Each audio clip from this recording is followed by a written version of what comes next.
So in a book in 1957, I believe, called New Bottles for New Wine, something like that, Julian Huxley coins the terms transhumanism and talks about how the new eugenics is going to be merging man with machine. So this is basically eugenics rebranded. Explain what transhumanism is and why it is so dangerous. Yeah, so I'll just probably start with the history of it. So there was a man named Julian Huxley. He's the brother of the famous author Aldous Huxley. He was president of the British Eugenics Society. The United Nations is created after World War II. He is put in charge of UNESCO. In writing his vision for UNESCO, Julian Huxley says about eugenics, we need to make the unthinkable thinkable again. 10 years later, he coins the term transhumanism in a book called... Did he read his brother's work? I'm sure, actually, that Aldous Huxley's work was influenced by the type of social milieu he inhabited, which would include his brother. And, sort of those intellectual circles where both of them grew up, right? Okay. This is the British aristocracy, and really a lot of the idea of eugenics going back to Francis Galton and, Darwinism and all of that, it seems to sort of emanate from there. Fabian socialists and all of that. Yes.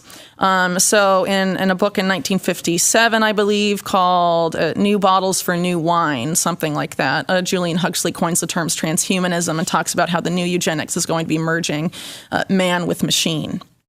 So this is basically eugenics rebranded, and a lot of people that funded eugenics causes of the past, like the Rockefeller family, are, big proponents of transhumanism today, and it's getting increasingly problematic.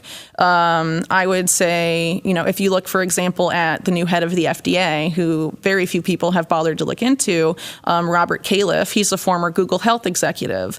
Google Health has a joint venture with GlaxoSmithKline called Galvani Bioelectronics. I think the former head of that was Moncef Slaoui, who was in charge of Operation Warp Speed, and their focus is what they call bioelectronic medicine, which is, injectable nanotechnology that can manipulate your central nervous system. What are the implications of that? We have the person that just purchased Twitter, making a brain chip company. He's also a major contractor to the U.S. military. He has a major conflict of interest with Chinese Silicon Valley equivalents like Tencent. He says, and I love this, he says, that's one of the reasons why I want to get off the planet. He says his work is to find a way to compete against the transhumanistic, folly. You don't believe that at all? I don't buy it. No. If you look at that company, they had animal trials. Many of the monkeys that was tested and died after the brain chip was put in. If that were my company, I would reformulate everything or shut it down if it was going to kill that many animals. But it's already moved into human trials. I mean, even though it's killing all the monkeys. Well, it killed many monkeys. I forget the exact number, but a significant portion. This is where it gets frightening. Well, it's tied up with depopulation, right? You have this being sort of the new path of eugenics. And so, I don't think these people ultimately care about, how many people are left, right? Smart and right. Well, eugenics is... you. People like to act like eugenics disappeared, and it hasn't. It's just rebranded. And if you look at the history, it's very clear, and it's very disconcerting. That's why everything you're seeing that is coming out of policy all over the world, all of the World Economic Forum seems so Malthusian. Look at Canada. The medically assisted death, originally it was going to be for terminally ill people. Now people are pitching it to homeless people in Canada saying, you're too poor to live. Do you want to kill yourself? How do we not remember what happened last time? Well, I think some of these people, you look at the Rockefellers, they funded what happened last time. Yeah.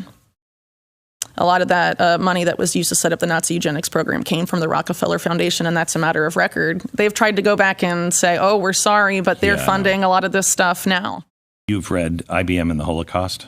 I haven't read it, but I'm familiar with the relationship there. He's a good dear friend of mine, and, it's the same thing. It's the same thing now. Giant corporations are in bed with all of this stuff. And someday they'll be hiding it, and go, no, we didn't do anything with that. But I don't know if... I don't think they even have to now. I mean, if it really gets to the transhumanist point and they can just manipulate, this is an attempt to manipulate consciousness. Yes. Really. So, and memory and all of that, I mean, they don't have to even bother with it anymore once it gets to that point. I talked to Ray Kurzweil once, and I said, you put the nanotechnology, just help me out here, Ray. I'm a science fiction writer. You put the nanotechnology into me, and you control it. Not me. You control it. And I start speaking out about things that you and the powerful don't like. Why don't you just turn me off? Why don't you just, you know what? And all that nanotechnology, and I just die. Sure. And his response was, because we wouldn't do that. Yeah, let's trust us. Yeah. How has that gone for the, past 100 years or so? Right. And if organized crime are the people in charge, are you going to trust them? I mean, they want us to trust in them. If you look at the World Economic Forum or even the Biden administration and a lot of their policy documents, one of their main focuses are rebuilding trust with the public. And it's not working. Yeah, it's not. But they may be looking at drastic interventions to make it work. And I think, if we're transhumanism to be shoehorned through, that could happen. And if you're seeing this, this sort of these mergers, because there's many of them, of Silicon Valley companies and big pharma, they're framing it as healthcare, but it's eugenics being framed as healthcare.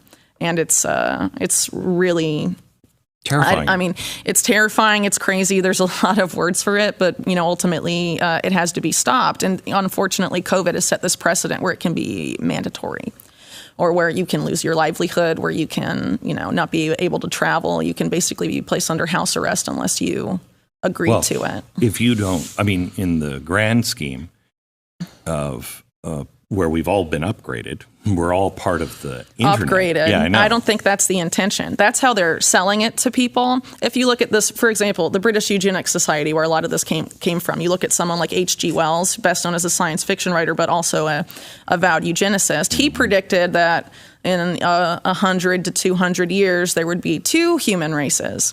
There would be the upgraded, augmented elite who were intellectual and attractive and, you know, were the ones that did everything. And then a dwarf-like, troll-like, squat underclass that eats bugs.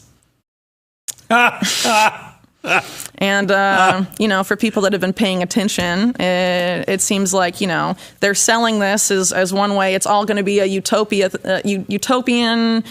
thing if we all upgrade. I mean, that's how it's being framed, right? But if you look at how these people think, they don't want that. They're looking at feudalism and how do you create a class of slaves that cannot even cognitively rebel ever again.